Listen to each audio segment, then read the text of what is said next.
200 वापस मजा रास्ता किधर से है पूछो। सामने जा रहे हैं उधर। देखो लोग जा रहे हैं। अब हम लोग जा रहे हैं जिंदा शाह मदार रहमतुल्लाह अलैह के चिल्ला शरीफ पर। तुम लोग कहो हम जब नीचे तो नहीं क्यों ना हो पाई चाहे कंधर में चला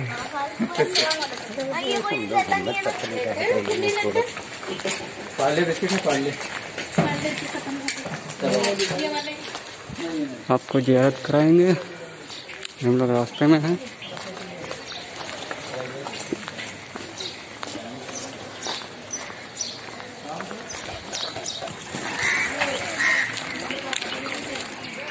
आगे ये पहाड़ हैं और यहीं से इसकी चढ़ाई शुरू होती है। ये जिंदा शाह मदार रहमतुल्लाह अलैह का चिल्ला शरीफ है ऊपर अजमेर की सबसे ऊंची चोटी। यहाँ पर हम आपको ले जाएंगे, जियारत कराएंगे। यहाँ से चढ़ाई शुरू हो गई है।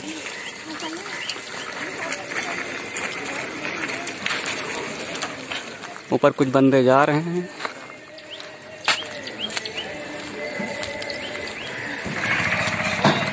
तो सभी लोग जाएंगे।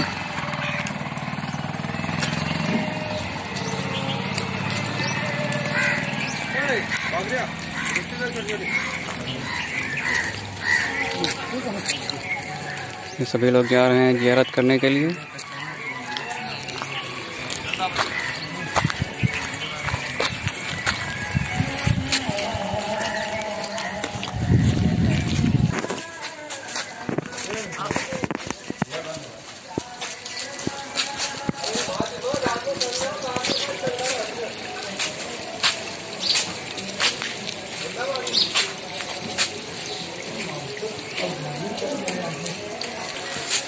यहाँ से चढ़ाई स्टार्ट हो गई है। हम लोग चढ़ाई चढ़ने जा रहे हैं।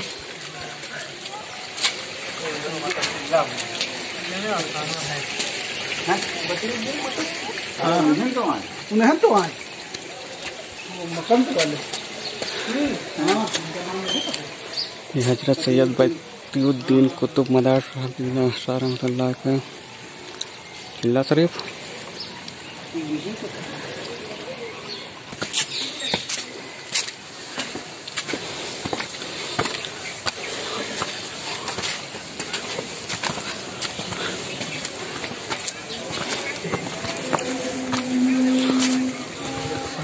ये सीढ़ियों की चढ़ाई है।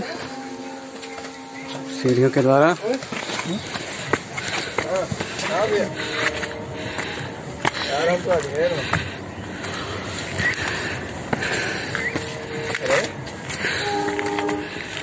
पहाड़ की चढ़ाई हम लोग आधे के रास्ते पे आ चुके हैं। बिल्कुल खड़ी चढ़ाई है। देखते हैं आप लोग, बहुत ही खड़ी चढ़ाई है ये।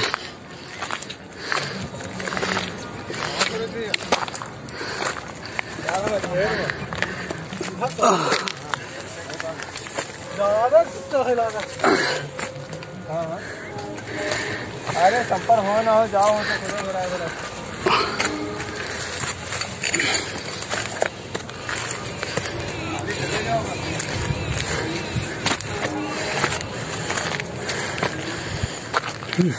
पूरा दिन सुबह से शाम तक पूरा दिन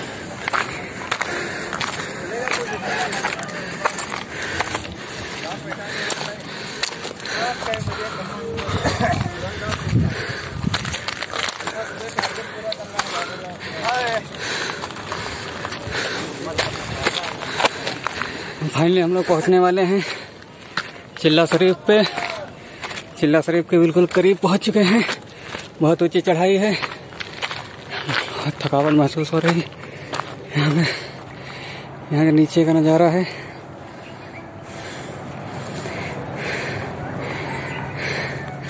हम लोग आधे से ज़्यादा चढ़ाई चढ़ चुके हैं।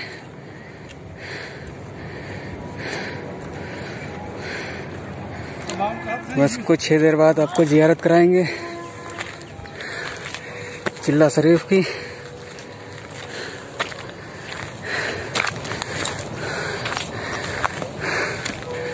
ये सब लोग भी जा रहे हैं।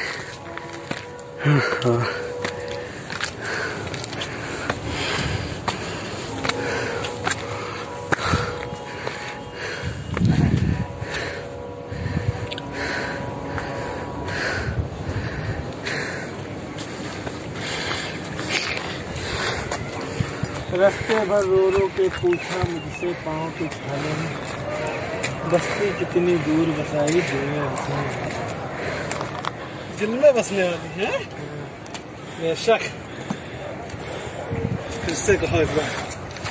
बड़े यहाँ से उधर को है गिट्टी पड़ी है ऐसा के खतरा बहुत अच्छी आवाज है।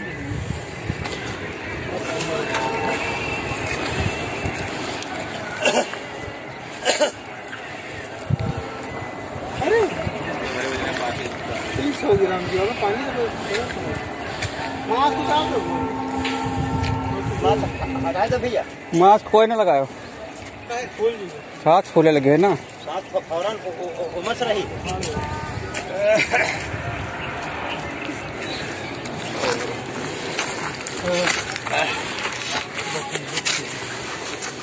किधर चला शिला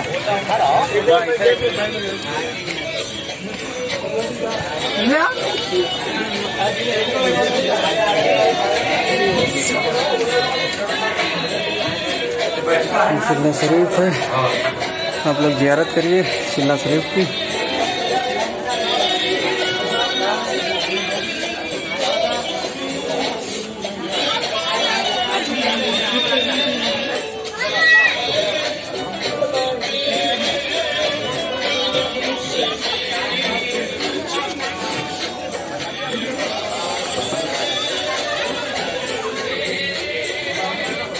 क्या समझ वही वीडियो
दादा पीछे फोन करवाता हूँ, अभी अंदर ये।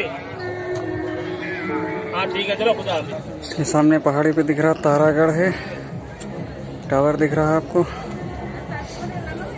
धुंध की वजह से दिखाई नहीं दे रहा। हम भी क्लिक करेंगे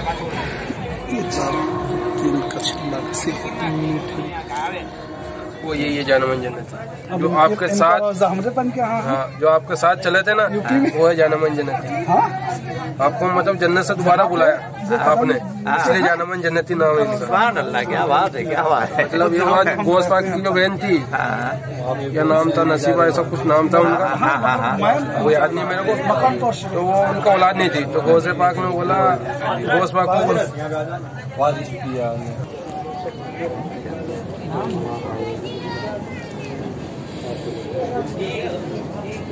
ये गौस पाक के भांजे साहब का चिल्ला कसी है।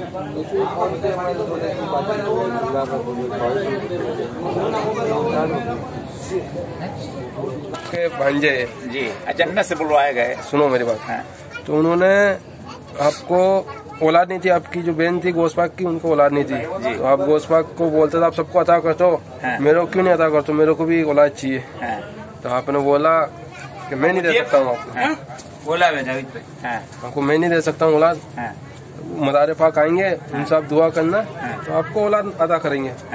तो आप कुछ टाइम बाद में आप गए वहाँ गोश पाक से मिलने के लिए। तो उन्होंने मुलाकात हुई, मुलाकात होने के बाद जब उनको बहन को मालूम पड़ा तो ऐसी ऐसी बात है, तो फिर आप गए दुआ मांगी। तो उन्होंने बोला मैं दुआ तो कर दूंगा, और आपको 2 औलाद होगी। मैं शरीयत ये है कि एक औलाद को मैं रखूंगा साथ में, एक मेरी होगी एक तुम्हारी होगी। तो उन्होंने बोला ठीक है। तो कुछ समय बाद 2 औलाद हो गई तो ऐसे छत पे खेल रहे थे वो बच्चे। तो आप क्या वो औरत के दिल में बहुत सारी औरतें बैठ कर वो बोलता है ना घर बिगाड़ती है औरतों को। तो वो ऐसी बात हुई तो किसी ने भड़का दिया उनको कि तुम्हारी एक ही रह जाएगी, एक वो लेके चल जाएंगे। तो फिर वो ऐसे बोल दिया तो उन्होंने बोला अब क्या करूँ, वो तो लेके जाएंगे। तो कुछ टाइम बाद में बाबा आ गए तो वो छत पे खेल रहे थे, जानमन जन्नती और उनका भाई थे छत पे खेल रहे थे। तो आपने बोला उनसे मिलने के बाद कि एक तो हुए तो 2 लड़के मगर एक का इंतकाल हो गया। तो जानमन जन्नती छत से खेल रहे थे ना तो वो वहाँ से कूद गए। तो वहीं का उनका इंतकाल हो गया। उनका बोलना था उनका फूलना था, इंतकाल हो गया। तो आपने बोला ठीक है भाई इंतकाल हो गया तो मैं चलता हूँ। तो फिर आपको मालूम पड़ा कि ऐसी बात हो गई। तो आप दौड़े दौड़े वापस आए। तो फिर आपको बोला जी ने मैंने झूठ बोला और मैं माफी मांगती हूँ इस बात पे और ऐसी बात हो गई। आपने बोला तो अब क्या करोगे इसका, अब तो तुम्हारा कुछ काम का नहीं है, ये तो एक मिट्टी रह गई। तो उन्होंने बोला ठीक है आप जो चाहो वो कर सकते हो, तो ये मेरे को सौंप दो। उन्होंने सौंप दिया। तो उनको बोला उठ जानमन जन्नती। तो आपके साथ साथ रवाना हो गए खड़े होके। इसलिए मैं जन्नत से दोबारा बोला इसलिए जानमन जन्नती इनका। सुभान अल्लाह, क्या बात। तो सबसे पहले मुरीद नहीं है, सबसे पहले मुरीद है। क्या बात। हिंदुस्तान में सबसे ज्यादा यही है चिल्ला कसीम का। 596 साल उम्र आप हिंदुस्तान में ऐसी जगह नहीं जहाँ आप गए नहीं। हर जगह आपको चिल्ला शरीफ मिलेंगे। क्या इसी जगह चल जाओ 500 यूपी से हो ना जी, तो ये आप देवा शरीफ जी। तो आपको नाम अपना मजा रही है पास में ही। पास में नहीं, अरे दूरी है, दूरी 100 किलोमीटर दूरी। ये मान लो यार हमारे ज्यादा 100 किलोमीटर से ज्यादा। ये मान लो यार भाई हमारे से दिल्ली मान लो और क्या हो। नहीं बस इतने। ये मान लो दिल्ली का ये तो पास में ही। दिल्ली दूर पड़ी है, दिल्ली बहुत दूर है, 300 किलोमीटर है। तो आपके एमपी के अंदर ही है, जैसे हमारे जयपुर है। हाँ बस हाँ बस जयपुर बहुत। अरे कानपुर 150 किलोमीटर। मेरे पास तो सब आएंगे, चोहर भी आएंगे, साहूकार भी आएंगे, हर किस्म का आदमी आएगा मेरे पास। और आपको वो बर्दाश्त नहीं होगा तो आप यहाँ से वहाँ चल जाओ, कोई दूसरी जगह देख लो। तो आपने बोला मैं हर जगह चल गया हिंदुस्तान में, कोई ऐसी जगह बताओ जहाँ मेरी जरूरत हो। तो फिर आपने वो गरीब नवाज ने बताया कि मकना देव है वहाँ पर, मक्कनपुर। पहले मकना देव का रास्ता है वहाँ, उसको खत्म करना आपको जाके। आप यहाँ से फिर मक्कनपुर गए, मक्कनपुर जाकर फिर मकना देव को खत्म करा। फिर आपने वहीं पर्दा लिया लास्ट वो था का तो ये कैद की नहीं है। सैयद सलाम मकसूद गाजी में ये आपको मालूम है सबसे पहला कदम कहाँ रखा आपने? गुजरात के अंदर। गुजरात खंबात कोई शहर है, उसके अंदर सबसे पहला कदम हिंदुस्तान के अंदर आपने वहाँ रखा।